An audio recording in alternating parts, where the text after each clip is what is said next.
Seu Benedito, desse jeito o senhor vai gastar o cano da arma só de tanto esfregar. Isso aí é peça de museu. Hoje a gente resolve com um spray e 5 minutos. A voz era alta, cortante, cheia daquela certeza que só a juventude que nunca conheceu o medo de verdade consegue ter. Eu senti os olhares de todos se virando para mim. Estávamos no clube de tiro, num sábado ensolarado, e o tal Tenente Douglas, o instrutor-chefe, estava fazendo uma apresentação para os sócios novos. E eu, no meu canto, me tornei o exemplo do que ele chamava de ultrapassado. Ele segurava uma lata de spray importado como se fosse um troféu, enquanto eu tinha as peças do meu velho fuzil M1 Garand espalhadas com cuidado sobre um pano de lona surrado. Cada mola, cada pino, cada parte do ferrolho, descansando em ordem, esperando o óleo e a vareta. Em volta do tenente, os mais novos sorriam, alguns até com um pouco de zombaria no canto da boca. Para eles, eu era só um velho teimoso, apegado a um pedaço de ferro da Segunda Guerra. Eu levantei a cabeça devagar. Meus olhos encontraram os dele por um segundo. Ele tinha um sorriso vitorioso no rosto. Não respondi. Aos 89 anos de idade, a gente aprende que certas batalhas não se ganham com palavras. Abaixei a vista de volta para o meu trabalho, peguei uma escova de cerdas firmes e, com a mesma paciência de sempre, continuei a minha tarefa. O cheiro do solvente que eu mesmo preparo, uma mistura antiga, subiu e me lembrou do porquê eu fazia aquilo. Não era teimosia, era uma promessa. Uma promessa que eu fiz a mim mesmo, num lugar muito longe daqui, cheio de lama e de frio, de que a minha única defesa nunca, jamais, me deixaria na mão. E essa promessa, nenhum spray moderno podia comprar. Meu nome é Benedito de Almeida. Hoje eu tenho 89 anos e moro aqui em Itatiba, a mesma cidade onde nasci. Fui ferramenteiro a vida inteira na antiga fábrica de tecidos. Meu trabalho era criar e consertar as peças das máquinas, um serviço de paciência que exigia olho bom e mão firme. Eu aprendi a respeitar o metal, a entender seus segredos, suas manias, o jeito certo de lixar, de polir, de ajustar. Uma peça fora do lugar por 1 milímetro que fosse e a máquina inteira parava. Esse ofício me ensinou a ter método, mas o conhecimento que aquele tenente desprezou, esse eu não aprendi na fábrica.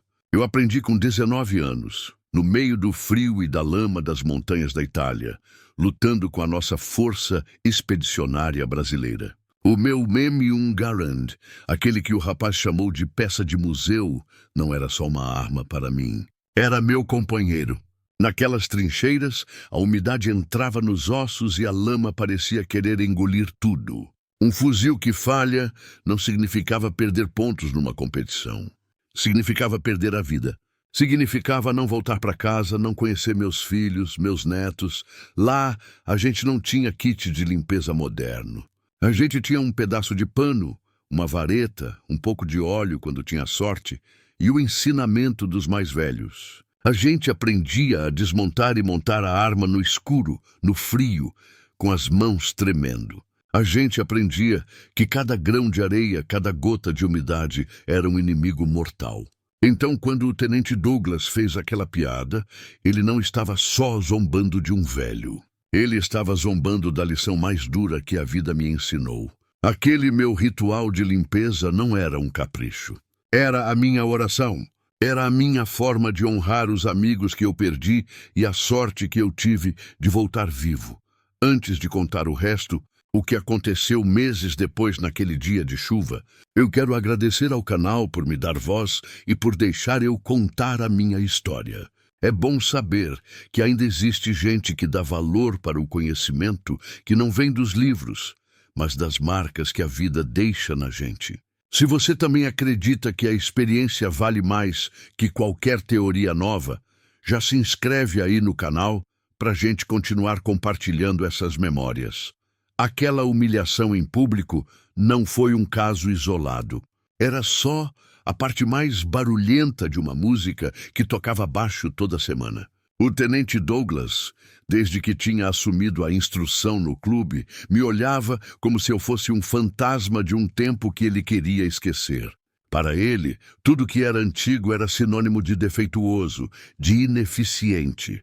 E eu, com minhas manias e meu fuzil de quase 80 anos, era a prova viva de tudo que ele combatia. Lembro de um dia, uns meses antes, que ele chegou com uma caixa cheia de frascos de um óleo novo, importado. Ele reuniu a rapaziada e fez um discurso. Disse que aquilo era tecnologia de ponta, que criava uma película protetora no metal e que, com aquilo, a arma podia ficar semanas sem limpar até debaixo de chuva. Os mais moços ficaram maravilhados, como se ele estivesse mostrando um pedaço do futuro. Eu, quieto no meu canto, só balancei a cabeça. Mais tarde, quando ele passou perto da minha bancada, eu disse com todo o respeito: Tenente, me desculpe a intromissão, mas esse óleo parece fino demais. Na hora que o cano esquentar de verdade, ou a chuva engrossar, a água vai lavar isso aí e o metal vai ficar exposto. Não tem corpo, não tem a gordura que protege. Ele deu aquele sorriso de canto de boca, o mesmo do dia da humilhação. Bateu de leve no meu ombro e disse: Seu Benedito, os tempos são outros. O senhor se acostumou com graxa de trator. Isso aqui é ciência? E se afastou, me deixando falando sozinho. Eu não insisti. Um homem que não respeita a dúvida não está pronto para ouvir a verdade, e assim era com tudo. Enquanto os outros chegavam, davam uns tiros, passavam o spray de 5 minutos e iam embora para o bar conversar. Eu ficava. Eu desmontava meu Garand com o mesmo ritual de sempre. As mãos, mesmo com a tremedeira da idade, sabiam exatamente o caminho. O clique de cada peça se soltando era uma música para mim. Eu sentia com a ponta dos dedos se havia alguma rebarba, alguma sujeira no trilho do ferrolho. Eu passava a vareta com o pano branco no cano, não uma, mas 3, 4 vezes, até o pano sair limpo como a consciência de um homem honesto. Os rapazes me viam ali, concentrado, e cochichavam. Lá vai o velho Benedito com a mania dele. Eles não entendiam que o que eu fazia não era limpar, era conversar com a ferramenta. Cada parafuso apertado na medida certa, cada gota de óleo no lugar exato, era eu dizendo ao meu fuzil: eu cuido de você, para você cuidar de mim. O cheiro daquele óleo grosso, misturado com o cheiro da madeira da coronha, era o meu perfume. O peso do fuzil montado, firme e justo na minha mão, era a certeza de que a promessa estava sendo mantida. Eu via os fuzis deles, modernos, cheios de plástico e acessórios, sendo tratados como brinquedos. Eram limpos por fora, para aparecer na foto, mas por dentro, a confiança deles estava depositada na propaganda de uma lata de spray. Eu avisei não uma, mas várias vezes, em conversas de canto. Dizia: rapaz, cuidado com a umidade. Essa sua arma nova tem muito buraco pequeno, muita mola fina. Se a sujeira entrar aí, ela para. A resposta era sempre a mesma. Um dar de ombros, relaxa, Benedito, isso aqui é moderno, não dá problema. A injustiça não era só a zombaria, era a surdez. A teimosia de quem acha que a tecnologia pode substituir o cuidado, que um atalho pode ser melhor que um caminho seguro. E eu sabia, com a certeza de quem já viu a chuva levar a vida de homens bons, que aquele atalho ia terminar num beco sem saída. Passaram-se uns 4 ou 5 meses. O clube organizou um evento especial, uma demonstração de tiro prático para convidados e possíveis novos sócios. O tenente Douglas estava no seu auge. Organizou tudo, montou as pistas. E o dia amanheceu cinzento, com um céu pesado, cor de chumbo, que anunciava chuva. Eu senti o cheiro da terra úmida no ar e uma pontada de lembrança me apertou o peito. Era um cheiro que eu conhecia bem, e a chuva veio. Não foi uma garoa, foi um temporal, daqueles que a água desce em cortina, transformando o campo de tiro num grande lamaçal em questão de minutos. A terra vermelha virou uma pasta grudenta. Douglas, querendo mostrar serviço, não cancelou o evento. É bom para simular condição de combate real. Ele gritou, com um entusiasmo que não convencia ninguém. A demonstração começou. Os primeiros disparos ecoaram misturados com o barulho da chuva. Mas não demorou muito. O primeiro problema aconteceu com um rapaz novo que usava um fuzil caríssimo. Depois do terceiro tiro, a arma dele fez um clique seco, morto. Ele tentou puxar o ferrolho, mas o negócio não mexia. Travado. Ele olhou para o Douglas sem saber o que fazer. Foi como uma doença que se espalha. 2 minutos depois, outro fuzil engasgou. Depois mais um. A combinação da água da chuva, a lama que espirrava do chão a cada passo e o calor dos canos estava criando uma massa fina e pegajosa que entrava em cada fresta das armas. Aquele óleo inteligente do tenente estava sendo lavado, exatamente como eu previ, deixando o metal desprotegido. O pânico começou a se instalar. O que era para ser uma demonstração de habilidade virou uma cena de vergonha. A linha de tiro ficou em silêncio, exceto pelo som da chuva e pelos barulhos frustrados de ferrolhos sendo forçados. E então, o golpe final. O tenente Douglas, para mostrar como se resolvia um pequeno engasgo, levantou a sua própria arma, uma maravilha da tecnologia, e mirou. Puxou o gatilho. Nada. O fuzil dele, o orgulho dele, também estava mudo. Ele ficou vermelho na hora. Tentou dar um tapa no ferrolho. Tentou forçar o mecanismo com raiva. Inútil. A arma estava completamente travada. O instrutor, o homem que tinha todas as respostas, o dono da ciência, estava ali, parado na chuva, com uma peça de metal inútil nas mãos, tão perdido quanto os seus alunos. Ele olhava para a arma como se não a reconhecesse, como se ela o tivesse traído. Mas a arma não traiu ninguém. Ela só obedeceu às leis da física, leis que não se importam com a propaganda escrita numa lata de spray. O campo de tiro agora era um cemitério de fuzis modernos e caros, e o silêncio era a prova do fracasso de uma arrogância que se achava à prova de tudo. Eu fiquei ali, debaixo da pequena cobertura do quiosque, observando a cena. Vi o desespero nos olhos dos rapazes. Vi a vergonha queimando no rosto do tenente Douglas. Havia um silêncio pesado no ar, que nem a chuva forte conseguia disfarçar. Era o silêncio da certeza que desmoronou. Ninguém falava nada, ninguém se mexia. Apenas olhavam para as suas armas inúteis, como se fossem monumentos de um erro caro. Então, eu respirei fundo. O ar frio e úmido encheu meus pulmões. Não senti alegria pela desgraça deles. Senti uma tristeza profunda por ver que a lição precisou ser ensinada da forma mais dura. Com a calma que só a idade nos dá, eu saí da proteção da cobertura e caminhei para a linha de tiro. A lama agarrava nas minhas botas velhas, mas meus passos eram firmes. Ninguém disse uma palavra enquanto eu passava por eles. Eu não olhei para ninguém. Meus olhos estavam fixos nos alvos de metal, lá longe, quase sumindo no meio do temporal. Fui até o meu posto, o mesmo lugar onde meses antes eu havia sido motivo de piada. Coloquei meus óculos de tiro, que já não tinham a mesma serventia de antes, mas que eram parte do meu ritual. Peguei meu M1 Garand. A coronha de Nogueira estava escura e molhada, mas eu senti o calor familiar da madeira na minha mão. O peso dele era o peso de um velho amigo. Eu o ajeitei no meu ombro, um movimento que minhas juntas doloridas já faziam sozinhas, de tanto repetir. Senti o encaixe perfeito, a frieza do metal contra o meu rosto. Respirei fundo mais uma vez, sentindo o cheiro da pólvora antiga que parece nunca sair da arma, misturado com o cheiro de terra molhada. Não houve pressa, não houve exibição. Eu apenas fiz o que sabia fazer.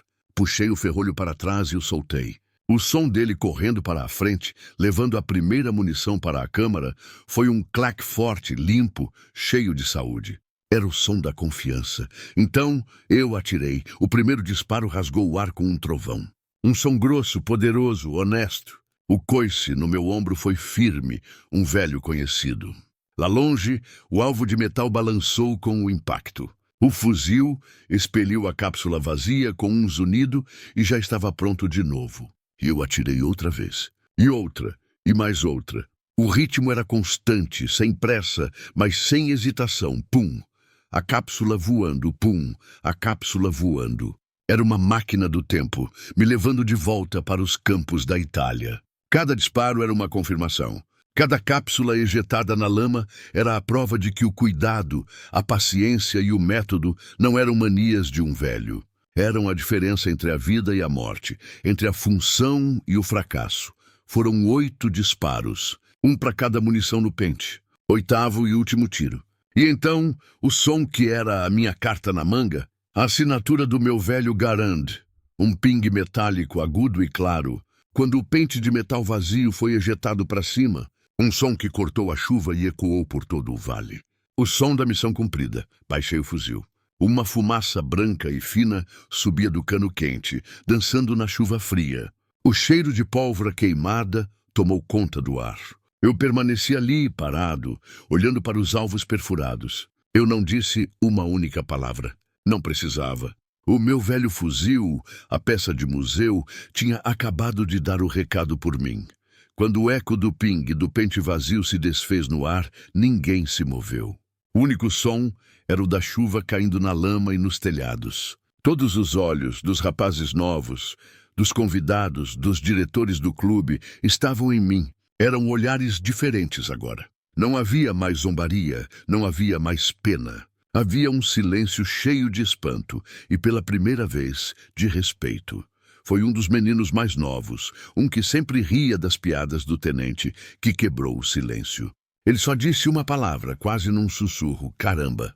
E então, do outro lado da linha, um dos sócios mais antigos, o seu Carlos, um homem quieto que raramente dava opinião, começou a bater palmas. Foi uma palma lenta, depois outra e mais outra. Logo um outro sócio acompanhou, e mais um. Em menos de 1 minuto, o campo de tiro inteiro estava aplaudindo.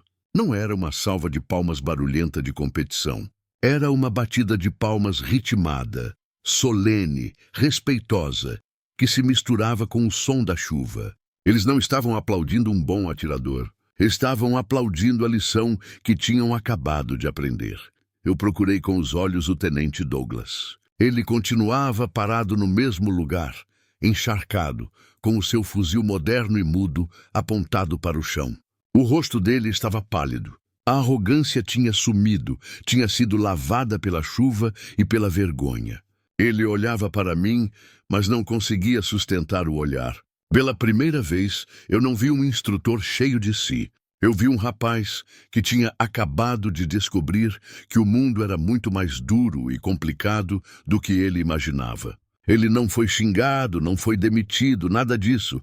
A punição dele foi muito pior.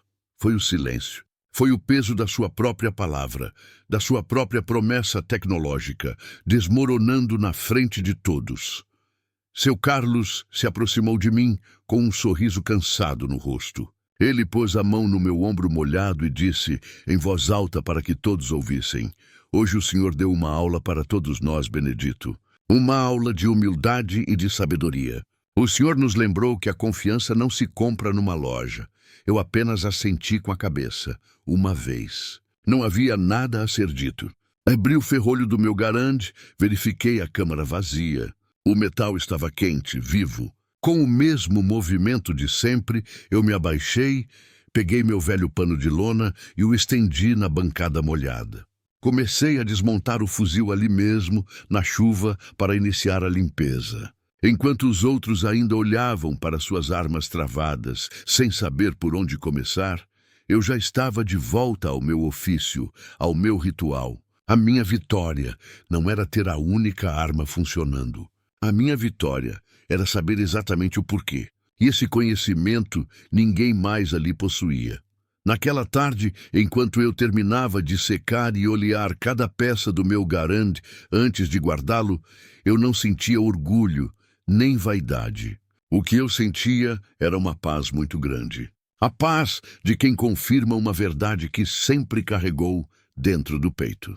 O mundo hoje em dia tem muita pressa. As pessoas querem soluções rápidas, resultados imediatos, sprays mágicos que resolvem tudo em 5 minutos. E elas se esquecem do mais importante, o processo. Elas se esquecem que a confiança não nasce de um rótulo bonito. Ela é construída com as mãos, com o tempo, com a repetição, com o cuidado. A lição daquele dia de chuva não era sobre armas de fogo. Era sobre a vida. Seja você um cozinheiro que testa a temperatura do forno com as costas da mão, um marceneiro que conhece cada veio da madeira só de olhar, ou um médico antigo que confia mais no que ele escuta do paciente do que no exame mais moderno. O conhecimento de verdade, aquele que te salva na hora da tempestade, é o conhecimento que a gente adquire na pele, no erro, no suor. Ele não vem em manuais, nem em vídeos rápidos na internet. Ele cria raiz dentro da gente. E um conhecimento com raiz não tomba com qualquer vento. Quanto ao Tenente Douglas, ele não foi embora do clube. Mas nunca mais foi o mesmo. Ficou mais calado, mais observador. Dizem que depois daquele dia, ele passou a perguntar mais e a afirmar menos. Vez ou outra, eu o via de longe, olhando eu desmontar meu fuzil. Não com zombaria, mas com uma curiosidade silenciosa, a de quem começa a entender que existem coisas que a teoria não consegue explicar. Às vezes, a vida precisa de um chacoalhão, de um banho de chuva fria para lavar a arrogância e dar espaço para a humildade crescer. Essa foi a minha história, a minha pequena vitória. E eu sei que muitos de vocês que estão me escutando agora, principalmente os que, como eu, já carregam mais passado do que futuro, têm uma história parecida guardada na memória. Um momento em que o seu jeito antigo, seu método demorado, a sua teimosia em fazer do jeito certo, salvou o dia e calou a boca de quem duvidava. Então, eu queria fazer um convite. Contem a história de vocês aqui nos comentários. Vamos encher esse espaço com a sabedoria que só o tempo dá. Vamos mostrar para essa geração nova que a experiência não é um peso, é um alicerce. E se você gostou de ouvir o meu relato e acredita que essas lições não podem se perder, se inscreva aqui no canal A Carta na Manga, para que mais e mais vozes como a minha possam ser ouvidas, porque no final do dia, não importa o quão moderna e barulhenta seja a novidade. O que realmente importa é a certeza. A certeza que você construiu, com calma e com as próprias mãos.